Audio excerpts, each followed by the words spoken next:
حضرت حسن بصری رحمتہ تعالی علیہ اپنی توبہ کا واقعہ بیان فرماتے ہیں۔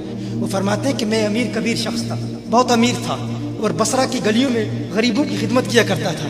اچانک میں نے ایک حسین عورت کو دیکھ لیا اور میں اسے دیکھتا ہی رہ گیا۔ اس عورت نے مجھے کہا اما تشتہی، تجھے شرم نہیں آتی؟ میں نے کہا ممن، کس سے شرماؤں؟ اس نے کہا وہ جو آنکھوں کی خیانت کو دیکھتا ہے اور دلوں کے پوشیدہ رازوں کو جانتا ہے، تجھے شرم نہیں آتی؟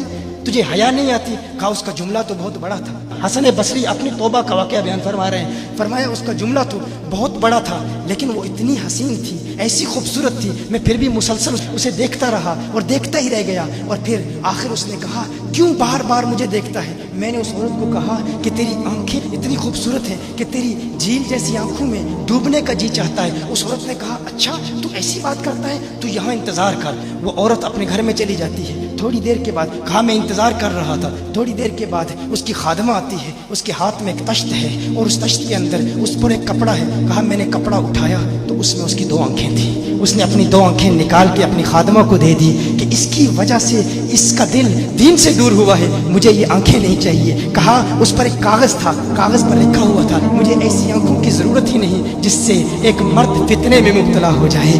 میری بہنیں جو اس گفتگو کو سن رہی ہیں ان کی بارگاہ میں بھی عرض ہے، وہ بہنیں جو گھنٹوں آئینے کے سامنے کھڑی رہتی ہیں فقط اس نیت سے کہ اپنے بالوں کو یوں سنواریں کہ مردوں کو فتنوں میں مبتلا کرے، یا کسی دکان میں جا کر کپڑے خریدتے وقت ان کے ذہن میں فقط یہی خیال ہوتا ہے ایسے کپڑوں کا انتخاب کریں گی کہ جن سے مردوں کو فتنے میں مبتلا کریں گے۔ یہ بھی امت کی بیٹی ہے جس کی ایک ادا سے ایک شخص ولی کامل بن گیا، حسن بصری بن گیا۔ حسن بصری فرماتے ہیں جب اس کی آنکھیں دیکھی میں تحکم کھو بیٹھا، میں زار و قطار رو رہا تھا، روتے ہوئے میں گھر چلا گیا، پوری رات میں روتا رہا، پوری رات توبہ کرتا رہا، استغفار کرتا رہا۔ حسن بصری فرماتے ہیں فجر کی اذان سنی، اچانک خیال آیا اس عورت کا شکریہ تو ادا کروں کہ جس نے اپنی آنکھیں میرے لیے، میرے دین کے لیے، میرے ایمان کے لیے اور توبہ پر استقامت کی خاطر قربان کر دی۔ کہا میں اس کے گھر گیا، جو ہی اس کے گھر پہنچا تو ادھر اس کا جنازہ نکل رہا تھا، اس کی موت واقع ہو چکی تھی۔ کہا میں رات گھر آیا، میں رات سو گیا، میری آنکھ بند ہوئی، میں نے اس عورت کو خواب میں دیکھا۔ میں نے کہا کوئی نصیحت کر۔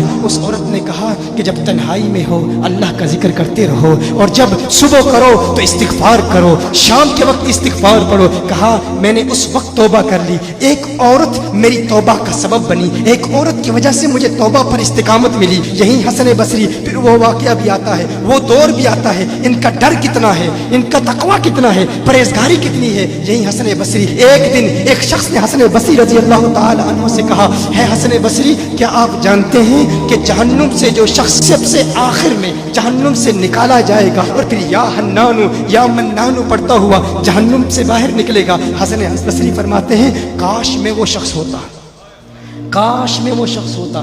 کہا گیا کہ جو جہنم سے سب سے آخر میں نکلے گا، 1000 سال جہنم میں رہے گا، یا حنانو یا منانو پڑھتا ہوا جہنم سے باہر نکلے گا۔ کہا کاش میں شخص ہوتا۔ انہوں نے کہا حضرت آپ کیا فرما رہے ہیں کہ آپ جہنم میں جانا چاہتے ہیں؟ آپ تو بزرگ ہیں، اللہ کے ولی ہیں۔ کہا تم میری بات نہیں سمجھے، وہ جو جہنم سے نکالا جائے گا کم از کم نکلنے کی ضمانت تو ہے، اس سے یہ تو پتا چل رہا ہے کہ ایمان پر موت واقع ہوگی، مجھے اپنے ایمان کی ضمانت نہیں ہے۔ میں نے اس لیے کہا کہ اگر مجھے یہ ضمانت بھی مل جائے کہ میں وہ ہوں تو وہ بھی مجھے قبول ہے، کم از کم ایمان تو سلامت لے کے جاؤں۔ میں کہتا ہوں اللہ فرماتا ہے خوف نہیں ہے، ڈر نہیں ہے، پھر فرماتا ہے یہ ڈرتے بھی ہیں، یہ ڈرتے بھی ہیں، لیکن ان کے ڈر اور ہمارے ڈر میں فرق کیا ہے؟